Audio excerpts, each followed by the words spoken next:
Mesdames, Messieurs, bonjour. Très heureux de vous retrouver ici en direct de la Grande Halle de Cournon à Clermont-Ferrand dans le cadre du sommet de l'élevage. Et on va parler politique et agriculture dans notre émission Politique à la ferme.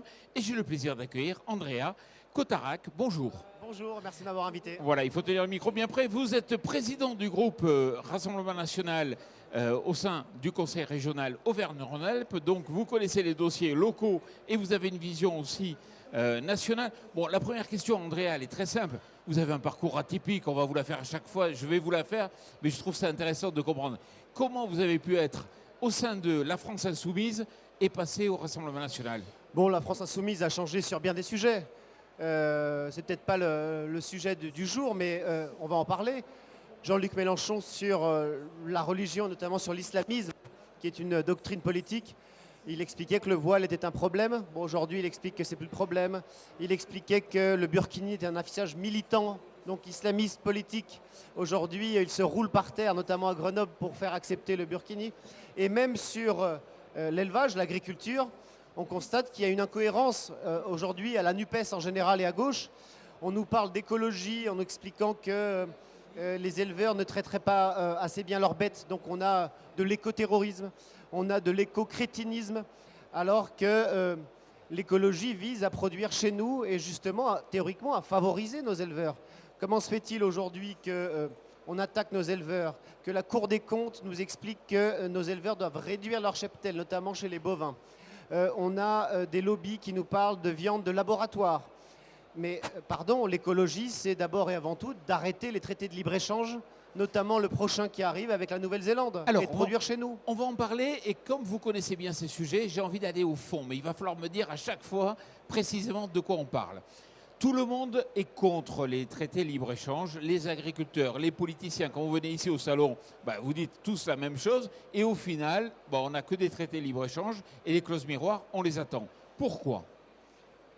D'abord, tout le monde et tout le monde dans le monde entier. Parce que moi, j'ai assisté à des négociations, notamment avec l'Inde, traité de libre-échange entre l'Union européenne et l'Inde. La Commission européenne a tout de suite dit, bon, ceux-là, ils veulent protéger leur agriculture. Vous avez, avec les États-Unis, on a eu aussi le TAFTA.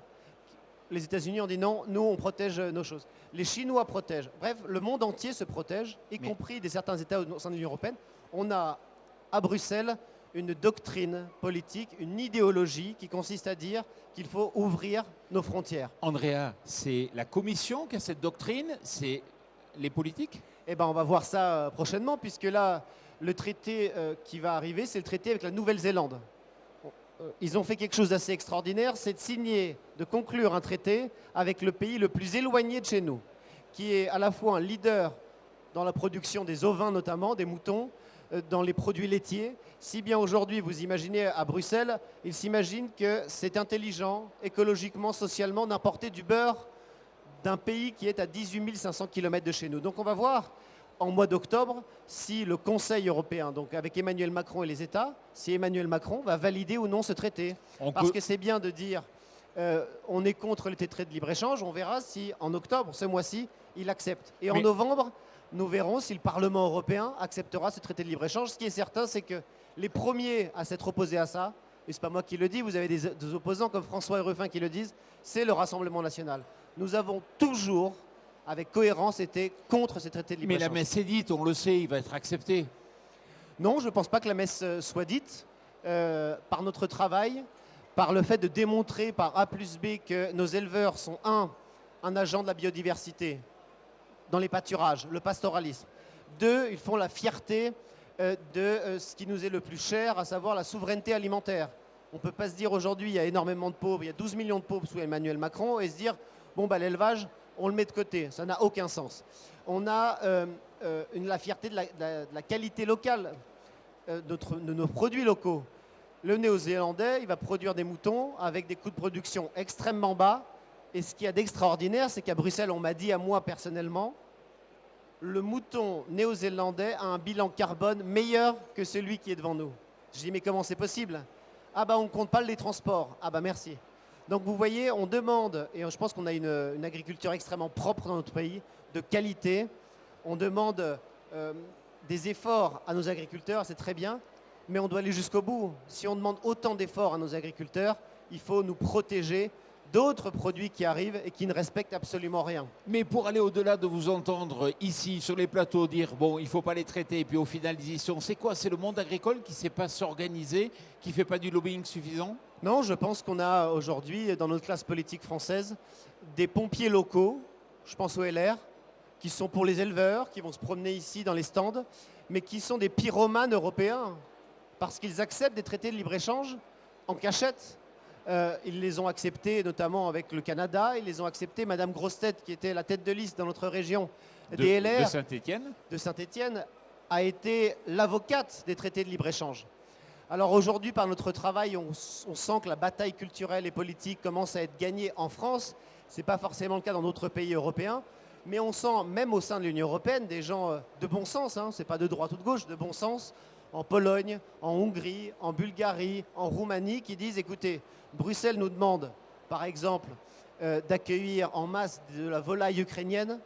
Nous, ça ne nous convient pas. On est en train de tuer nos élevages locaux. Ce n'est pas possible. Et donc, ils ont décidé unilatéralement de dire on interdit à la volaille ukrainienne de venir chez nous. Bruxelles n'a pas émis de sanctions. Pire, elle a même offert des chèques.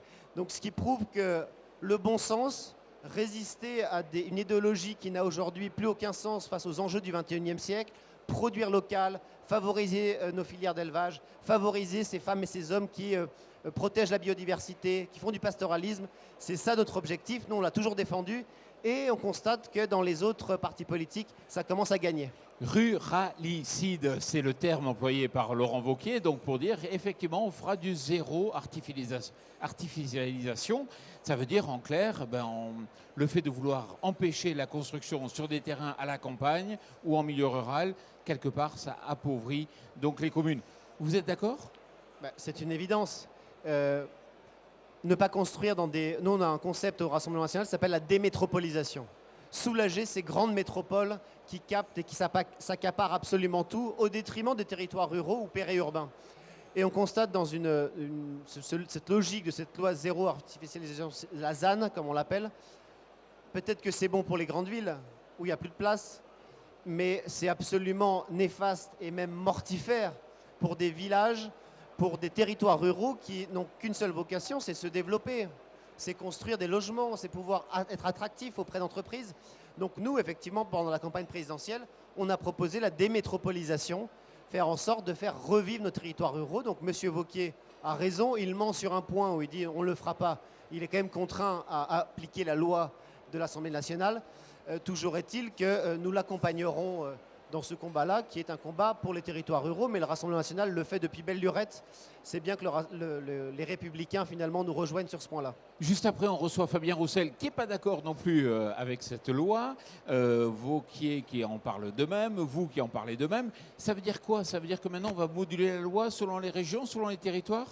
Moi, j'y suis complètement opposé. Ce qu'il faut, c'est contraindre les macronistes, qui bien souvent vivent dans des grandes villes, qui sont à Paris, des bureaucrates, notamment à Bruxelles, qui appliquent certaines choses au détriment de nos territoires ruraux, de leur dire stop, stop, on ne peut pas tuer nos territoires ruraux, on ne peut pas favoriser uniquement des métropoles, des capitales. Il en va, y compris de leurs propres intérêts. Les jeunes gens qui habitent en métropole ont peut-être vocation demain à être des éleveurs, ont peut-être vocation demain à habiter sur les territoires ruraux. La vocation pour nous et l'objectif, c'est de faire vivre tous nos territoires parce qu'aujourd'hui, c'est l'inverse qui se produit. Ce sont les territoires ruraux et périurbains qui meurent au profit de la métropole. Je dirais simplement à M. Roussel qu'il s'agit aujourd'hui pour lui d'être cohérent et de rompre l'accord qui le lie avec la NUPES. Aujourd'hui, il dirige, il est au sein d'un groupe avec des écologistes d'Europe Écologie Les Verts qui sont, pour certains d'entre eux, contre nos éleveurs, qui sont pour la viande de laboratoire, qui sont pour les traités de libre-échange à Bruxelles, qui sont pour les traités européens. S'il est cohérent, il faut qu'il rompe avec ces partenaires-là. Malheureusement, on constate qu'il est plutôt hypocrite en la matière. Mais Andrea, rendez-vous compte, pour le téléspectateur, la téléspectatrice, c'est pas évident de se dire, je sais pas, il y a un an, on disait il fallait plus d'artificialisation. Et aujourd'hui, on se dit, tout dépend, à la ville, à la campagne. On en avait marre des ronds-points, avec tous les ronds-points pareils au bord des villes, avec les zones commerciales. Il faut récupérer des terres. Moi, je suis un localiste, puisque j'ai créé un mouvement, les localistes, pour tenir au plus proche des problématiques de terrain. Il est bien évidemment, la problématique à Saint-Laurent-de-Chamousset ne sera pas la même que celle à Lyon. Et évidemment que nos territoires ruraux doivent avoir plus d'aide, doivent avoir plus de moyens d'être attractifs d'un point de vue fiscal auprès d'entreprises, d'être attractifs d'un point de vue de construction. Si vous faites venir une entreprise, il faut construire des logements. Malheureusement, si on a les menottes de cette loi, le territoire rural n'aura aucune marge de manœuvre. Donc évidemment qu'il faut tenir au plus proche du terrain. Et aujourd'hui, on a, avec toutes ces lois qui sont arrivées d'intercommunalité, de fusionner les régions qui sont aujourd'hui immenses, du Cantal jusqu'à la Haute-Savoie, on constate que la décision politique s'est éloignée du citoyen, de l'habitant, du territoire rural. Nous voulons le rapprocher de lui et de ses problématiques. Alors, on arrive presque à la fin de l'émission. J'ai envie de vous poser une question. Tous les candidats disent on va simplifier sur le plan administratif, puis après, quand ils sont présidents, ministres ou autres, ça ne se fait pas. Qu'est-ce qui me permet de croire que vous, si vous venez à avoir les manettes en main, vous le ferez? Parce qu'on l'a toujours pensé. Je vous parlais tout à l'heure des traités de libre-échange qui sont décidés à Bruxelles. On y a toujours été opposé. C'est François Ruffin, un adversaire, qui l'avoue. Les premiers à avoir planté le drapeau pour défendre nos productions locales, défendre nos éleveurs, défendre les territoires ruraux et périurbains, c'est le Rassemblement national. Et donc j'ose espérer, et on le voit dans les sondages, on le voit aux dernières élections, le parti qui progresse le plus, c'est le Rassemblement national. On a vraiment bon espoir à porter la parole de ceux qui n'en ont plus. Mais les autres me l'ont promis aussi. Le seul problème, c'est qu'il y a l'administration qui freine, une sorte de ventre mou. L'administration doit suivre le politique. Aujourd'hui, dans nos mairies, aujourd'hui, mais y compris au Parlement européen, les politiques suivent l'administration. J'y suis complètement opposé. Quand les Français votent pour un candidat qui a un programme, ce candidat doit l'appliquer et l'administration doit l'appliquer. Aujourd'hui, c'est l'inverse. On a des bureaucrates, des lobbyistes qui travaillent généralement pour des grandes firmes, qui travaillent parfois pour l'intérêt d'autres États. Je pense au Mercosur qui va arriver, je pense à la Nouvelle-Zélande, à l'Australie, au Vietnam. Tous ces traités de libre-échange vont ruiner l'agriculture, l'élevage français et même la pêche française. Notamment, je pense au Vietnam, dans l'élevage de certains poissons. Si on défend la qualité, si on défend le local, si on défend la souveraineté alimentaire, si on défend le pastoralisme, la défense de notre biodiversité, eh bien manifestement on vote Rassemblement national aujourd'hui. André Cotarac, merci beaucoup d'être venu ici sur le plateau TV de TV Agri pour nous parler et expliquer votre vision de l'agriculture. Merci à vous. Et surtout merci à vous.